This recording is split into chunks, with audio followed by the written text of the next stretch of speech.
bocorkan sikit je dalam sikit. Rezeki Allah bagi akan masuk mungkin belas ribu atau puluhan ribu botol. Totally bawah 10 ya. Satu ni bawah 10 ya. Sebab bila Bojan ada lepas tu dia bagi satu harga quotation okey dengan Bojan. Alhamdulillah. Bojan boleh jual lepas ni 10 ya. InsyaAllah. Mudah-mudahan tak ada halangan, tak ada apa, tak ada orang komplain ke apa segala. Ya Allah, ya Tuhanku, mudahkan urusan Acik dengan aku.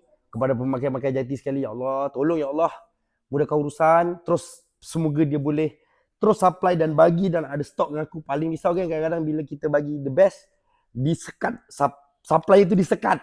Tak nak macam tu. So 10 ya. Kau tahulah, Bojan tak boleh tunjuk jenamanya, tapi 10 ya. Okey tak geng? Ni 10 ya. Alamak.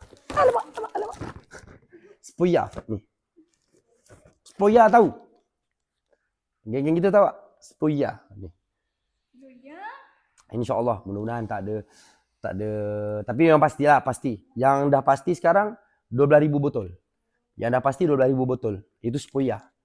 So next jangan sampai dikomplain, jangan sampai ada apa. Dapat terus lah. 10 ya. Sebab Bojan terus bila boleh dapat order, okay, Bojan terus 20,000 botol. Botol tam. Kalau boleh nak 100,000 botol. Sebab ramai pakai kayu. Dia bukan kayu jati je benda ni. Macam-macam. So memang orang datang hampir hari tanya ni. Tapi Bojan tak ada stok. Pakai sendiri dengan customer Bojan je. 10 ya. Okey 10 ya. Ni Bojan cukup happy lah sebenarnya. Cukup happy ni. Macam cerita happy? Apa cerita happy? Happy alhamdulillah. Itulah untuk 2026 ni banyak berita baik lah Bojan. Ada yang sedihnya sebab ada beberapa production terpaksa ditamatkan sebab tukang, sebab permainan bisnes, bukan permainan bisnes, undang bisnes apa ketetapan bisnes. Macam saya cakap, ni pun sama. Ni production Boleh Lompat 2024 yang akan discontinue last.